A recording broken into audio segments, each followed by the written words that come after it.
حضرت محدث ابن جوزی نے لکھا ہے کہ حضرت حبیب اجمی ایک بزرگ تھے، ان کے پاس ایک شخص اکثر آتا تھا، بڑا مالدار تھا، ایک ہی بیٹی تھی، وہ بھی ٹانگوں سے معذور تھی۔ تو آپ اکثر اس کو کہتے ہیں کہ تو توبہ کر، اللہ کی بارگاہ میں رجوع کر۔ ایک وقت ایسا آتا ہے کہ پھر انسان کا جب کوئی اپنا نہیں رہتا پھر اسے مصلی یاد آتا ہے، لیکن اگر مصلی کی عادت بچپن سے پڑ جائے نا تو پھر ذرا آسان ہوتا ہے اللہ سے دل لگانا۔ وہ اکثر آپ اس کو کہتے ہیں کہ ٹھیک ہو جائے کہ تو بیٹی ہے، وہ بھی بیچاری معذور ہے، تو کہاں دولت لے جائے گی۔ آج کرتا ہوں، ہم تاریخیں دیتے رہتے ہیں نا اللہ تعالیٰ کو معاذ اللہ کہ رمضان سے میں نے نیک ہو جانا ہے، عمرہ کر کے آؤں گا تو پھر میں پکا نمازی ہوں۔ خدا کے بندو، کس نے تجھے بتایا کہ رمضان تک تو زندہ رہے گا؟ کس نے خبر کی کہ عمرہ کرنے تک تو بچے گا؟ حضرت حبیب اجمی اس کو کہتے تو کہتا بڑی جلدی ٹھیک ہو جاؤں گا۔ ایک دن سویرے سویرے توبہ کرنے آ گیا۔ آپ نے فرمایا کیا ہوا؟ تو کہنے لگا حضرت جی کل ایک 15 سال کا نوجوان ملا ہے اور مجھے توبہ کرا گیا۔ مزہ ہی اس عمر میں اللہ اللہ کرنے کا، نبی کریم سے محبت بھی کرنی ہو تو یہی عمر ہے۔ عشق لگا سی کھیڈاں کھیڈ دی نوں تے پھر مینوں کھیڈاں بھول بھول گئیاں، کجل پایا سی میں یار دے ویکھنے نوں، پھر او دی یاد وچ روندیاں ہی ڈل گئیاں۔ حیدر شاہ اس گلی کدے نہ رولدی پر ہن تے رولدی رول گئیاں۔ جن لوگوں نے ابو جہل کو قتل کیا تھا ان کی عمر بھی 15 سال تھی۔ ہم تو بڑے نہیں نہ ہوتے ساری زندگی، نہ ہمیں کو بڑا ہونے دیتا ہے، ہم بڑے ہی نہیں ہوتے، یہی تو عمر ہے کچھ کر گزرنے۔ 15 سال کا نوجوان توبہ کرا گیا تو آپ حضرت حبیب اجمی کہنے لگے وہ کیسے؟ کہنے لگا حضرت جی میں کل منڈی گیا تھا، مجھے کچھ سامان خریدنا تھا، تو بغداد کے بازار سے میں نے مچھلی خرید لی 10 کلو، باقی بھی سامان تب خود لے جا نہیں سکتا تھا۔ تو مزدور آپ کو پتہ ہے بیچارے آج بھی سڑکوں پہ بیٹھے ہیں، تو مزدور بیٹھے تھے تو ان میں ایک نوجوان 14-15 سال کا، چہرے پہ بڑی روشنی۔ میں نے اس کو کہا بیٹے مزدوری کرو گے؟ کہنے لگا حضور مزدوری بھی کرتا ہوں، پڑھائی بھی کرتا ہوں، اور جو اللہ کو منظور ہو اس کی عبادت بھی کرتا ہوں۔ میں نے اسے کہا کہ یہ میرا سامان ہے فلان جگہ پہنچانا ہے، کیا لوگے؟ کہنے لگا 3 دینار مزدوری۔ سودا طے ہو گیا، اس نے سامان اٹھا لیا۔ کہتے ہیں رستے میں ظہر کا وقت ہو گیا، کہنے لگا چچا اگر اجازت دو تو نماز پڑھ دو۔ 15 سال کا جواب۔ کہتے میں رکھ کے نا وہاں سامان تو پھٹے پہ بیٹھ گیا، وہ نماز پڑھنے چلا گیا، باقی لوگ دیر سے آئے، وہ بچہ جلدی آ گیا۔ میں نے کہا بیٹے آپ جلدی آ گئے؟ کہنے لگے نفل چھوڑ دیے، آپ یہی نہ سمجھ لیں کہ کام چور ہے، میں بعد میں پڑھ لوں گا۔ کہتے ہیں وہ دوپہر کا وقت، رمضان بھی نہیں تھا، میں اس بچے کو نوجوان کو گھر لے گیا اور میں نے اپنی بیوی سے کہا کہ بڑا نیک ہے، نمازی ہے، اور راستے میں یہ بھی ہوا ہے کہ میں نے اسے ایک دفعہ کہا ہے کہ یہ مجھے تھوڑی دیر کے لیے دے دو، گرمی بڑی ہے، تمہیں پسینہ آ رہا ہے، میں اٹھا لیتا ہوں۔ کہنے لگا نہیں چچا میں رزق حلال کھاتا ہوں، اگر آپ اٹھائیں گے تو میں 3 دینار مزدوری پوری نہیں لوں گا، پھر پیسے کم کروں گا، میں نے طے کیا ہے کہ اٹھاؤں گا۔ تو کہتے ہیں میں نے اپنی بیوی کو بتایا تو بڑی متاثر ہوئی، کہنے لگی دوپہر کا کھانا پک گیا، اسے کو روٹی کھا لے، رمضان بھی نہیں تھا۔ کہتے میں باہر نکلا، اس کو 3 دینار تھمائے، تو میں نے کہا بیٹے ایک بات میری مانو گے؟ کہنے لگا بتائیے۔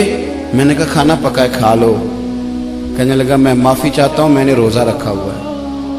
حضور نے حکم دیا، حکم نبی کریم نے حکم دیا، بخاری مسلم کی حدیث ہے، فرمایا نوجوانوں اگر تمہارے پاس طاقت ہے تو نکاح کر لو ورنہ روزے رکھو۔ حکم دیا، یا نکاح اور یا روزے، یہ سرکار کا حکم ہے۔ بھائی نفلی روزہ نفس کی قوتوں کو کچلتا ہے، انسان میں نورانیت اور روحانیت لاتا ہے۔ کہتے وہ کہنے لگا میں نے روزہ رکھا ہے، میں اور متاثر ہو گیا۔ میں نے کہا اب کیا کرو گے؟ کہیں اور جانا ہے؟ کہنے لگا نہیں، میں جس دن 3 دینار کما لیتا ہوں پھر میں مزید لالچ نہیں کرتا، باقی وقت یا قرآن مجید پڑھتا رہتا ہوں یا نبی پاک پہ درود شریف پڑھتا رہتا ہوں۔ آپ بتائیں؟ تو میں نے کہا کہ افطار میرے ساتھ کر لو۔ کہتے ہیں میں اسے مسجد چھوڑ آیا اور خود میں لوٹ آیا، افطار کے بعد میں اسے لایا، کھانا کھلایا، عشاء پڑھی، اس کا گھر دور تھا، میں نے ڈرائنگ روم کھول دیا، بیٹھک کھول دی، وہیں وہ سو گیا۔ میری 20 سال کی معذور بچی کبھی چل نہیں سکتی تھی، کوئی طبیب کوئی حکیم میں نے چھوڑا نہیں تھا اس کو دکھایا نہ ہو، ایک ہی بیٹی وہ بھی معذور پیدائشی۔ اس کے کمرے میں گئے، میاں بیوی اسے کھانا کھلا اور بتایا بیٹے ایک نوجوان ہے، بڑا نیک ہے ہمارے گھر میں، آج بڑا پرہیزگار۔ پتہ ہے حضور نے کیا فرمایا؟ نبی کریم فرماتے ہیں جب نوجوان اٹھ کے تہجد پڑھتا ہے نا، نوجوان تو اللہ فرشتوں کے سامنے اس نوجوان پر فخر فرماتا ہے. اللہ فخر کرتا ہے کہ عمر دیکھو اور دیکھو یہ میری بارگاہ. اللہ فخر کرتا ہے, اللہ یعنی خدا خود میرے مجلس بود اللہ فخر کرتا ہے. اب سوچے, تو ہم نے اپنی بیٹی کو بتایا کہ نوجوان اور بڑا نیک ہے, تو کہتے ہیں وہ کھانا کھلا کے ہم واپس آ گئے. آدھی رات کا وقت ہوا تو دروازے پہ دستک ہوئی. بچی اپنے کمرے میں سو رہی تھی, ہم اپنے کمرے میں, وہ بیٹھک میں. گھبرا کے اٹھے کہ اس وقت کون ہے دروازے پہ؟ تو بیٹی کہنے لگی ابا دروازہ تو کھولنا. کہتے ہیں دروازہ کھولا تو 20 سال ہو گئے تھے بیٹی کو, کبھی اس نے چل کے نہیں دکھایا تھا, کبھی دوڑ کے ادھر جاتی کبھی ادھر آتی. کہتی الحمدللہ اللہ نے میری ٹانگیں ٹھیک کر دی. ہم دونوں رونے لگے, اے اللہ تو کتنا کریم ہے, کیسے ہوا بیٹے سارا کچھ؟ بیٹی کہنے لگی ابا آپ نے کہا تھا نا کہ نیک نوجوان آیا ہے, تو میرے دل میں خیال آیا اللہ اگر واقعی نیک ہے تو اس کے صدقے مجھے شفا ہی دے دے. یا ایھا الذین آمنوا اتقوا اللہ وابتغوا الیہ الوسیلہ. تو کہنے لگی ابھی میری دعا بھی پوری نہیں ہوئی تو رب کریم نے فضل کیا ہے اور مجھے شفا عطا کر دی. کہتے ہم دوڑ کے اس کے کمرے میں گئے اور جب ہم نے ہاتھ رکھا تو دروازہ پہلے سے کھلا تھا, ایک خط چھوڑ گیا تھا. آج کل کے پیر کی کرامت ہوتی تو فیس بک پہ دے دیتا, باقیوں کو بھی ذرا بھول پتا چلے. کہتے ہیں وہ خط چھوڑ گیا اپنے بستر پہ کہ اگر تم لوگوں کو مجھ سے محبت ہو گئی ہے تو میرے پیچھے نہ دوڑنا, اس رب کی بارگاہ میں جھکنا جس رب نے میرے اوپر بھی فضل فرمایا ہے اور آپ پر بھی کرم فرمایا.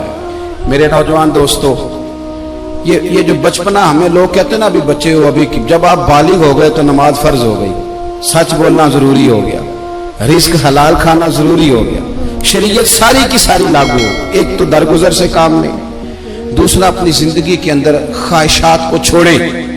سادہ کھانا تو ویسے انسان کو تندرست رکھتا ہے.